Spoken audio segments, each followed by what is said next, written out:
Hey guys, it's Gizzy Miko, and today I'm going to talk about how to interpret the Bible.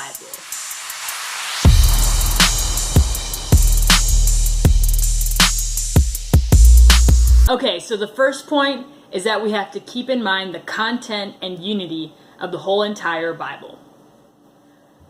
Okay, wait, content and unity, what does that even mean? So, in order to help you understand this concept, we're going to need the help of Harry Potter. One sec. Here I have the whole Harry Potter series, and in the same way I can't make conclusions about certain characters in Harry Potter until I've seen the whole entire story.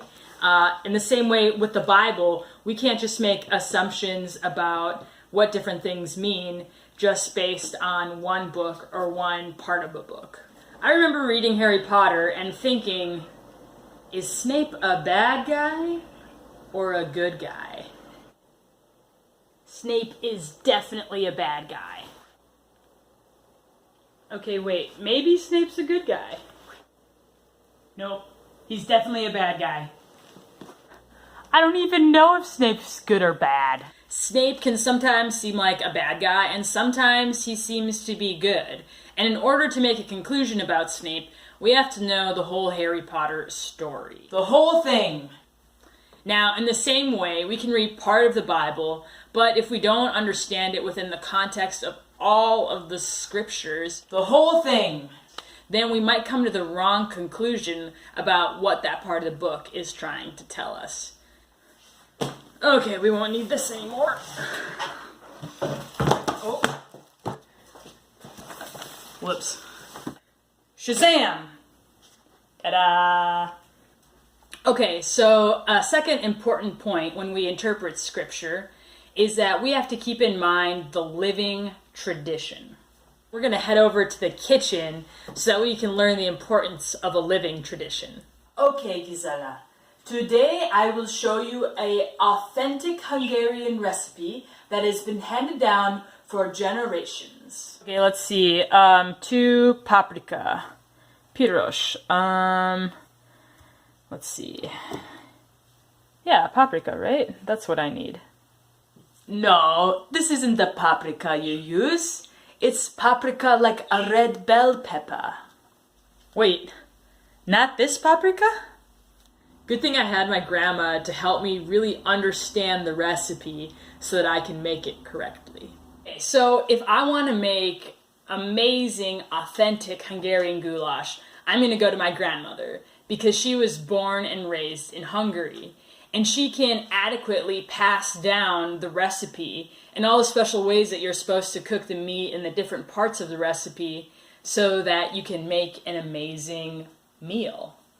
Now, in the same way, if I want to interpret the scripture, I should see how others have been interpreting the scriptures throughout history. Because in the same way that my grandmother can hand on a recipe and how to do things just right, in the same way, parts of the scripture and parts of the understanding of scripture can be handed on to us from the generations before. So when we read the Bible, we want to make sure that we look and see what tradition has told us about the scripture and what is continuing to be handed on to us, in the same way that my grandma's recipe can be handed on to me. Alright, so the third point that we have to keep in mind when we're interpreting the scriptures is the analogy of faith. This simply means that there's harmony between the various truths of the faith. Harmony. Now, a lot of times people get confused when they read the Bible because they think that a lot of parts of the scripture contradict themselves. I mean, look, here it says that no one has ever seen God. But then here, Jacob says that he's seen God face to face. I mean, how can I understand the Bible if it's always contradicting itself? Ugh. When we read something in the Bible that seems to be contradicting a different part of the Bible, we have to look at what the author is really trying to say and what the real point behind what they're saying is. If we ever encounter something in Scripture that seems to contradict itself, we have to look at the greater analogy of faith, or the greater overarching picture of what our faith teaches and how that scripture lines up with what we know to be true in our faith. So for example, with the two scriptures, one saying that no one has ever seen God, and the other one that says that they spoke to God face to face, we can see that at first glance these two scriptures are contradicting each other, but when we look at it closer, we can see that in one instance, the author is trying to say that no one can fully understand God totally. And on the other hand, the scripture is also communicating that we can come to know God personally in a relationship. So even though no one's ever seen God, but yet another person spoke to God face to face, there's this overarching analogy of faith in which we know that we can't fully comprehend God with our human intellect and heart, but we are capable of being in relationship with God and coming to know God. So when we read the scripture, we have to keep in mind the truths of our faith, and that what we read in the scripture is going to line up with what we know to be true. You got it. High five. All right.